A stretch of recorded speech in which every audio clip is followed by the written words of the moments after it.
Toshkent shahar yaxshi lokatsiyasidan uy qurib sotadigan ko'kalarimizga zo'r variant chiqyapti. Mashina ko'rmasanglar bo'lmaydi. Yangi Hayot tumani, yangi Darxon mahallasiga kelganmiz. Mana orientir beradigan bo'lsak, mana domla qaranglar. Abu Sahiy ketayotganingizda yo'lda tushgan yangi domlarni orqasidagi mahalla. Bu tarafdan ham kirsanglar bo'ladi. Hamma bilgan Sima mehmonxonadan 1 kilometr o'tganimizda o'ng qo'lda joylashgan mahallada bo'ladi.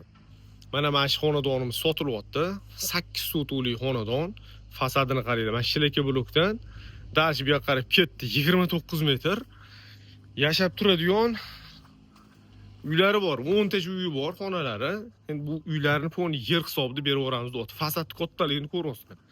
Belki misol kottejni garadok qiladigan bo'lsanglar, zo'r fishka tarafini ko'rsatadigan bo'lsam, qiynalishga sochga qiynalmay deydigan bo'lsanglar, zo'r ochko'li joyi bor. Mana shu orqasida katta zahvat joy bor ekan. Bolalar maydonchasi qilib bersanglar, xudo xolisa anta domni tiqilib o'tirgandan ko'ra mana shu olaman deydi, yo'llar ko'p chiqadi xudo xolisa. Mana bu Green Park bilsanglar, mana shu Green Park ham bir qadam. Mana shu joyga qaranglar. Kamida bir 8 sotuv chiqsa kerak, bu yoq ham 10 sotuv bo'lmasa, mana shu joy polnistik olgan odamga qolib ketaveradi. Hujjat bo'yicha 8.4 sotuv deyapti. Har bir sotuv uchun 24 000 dollardan narx 22 000 dollar deydi. 24 adashib ketdim, uzr. 22 000 dollardan har bir sotuv uchun so'rashyapti. Lokatsiya zo'r. Abu Sahiy ipodrom bozoriga ham yaqin.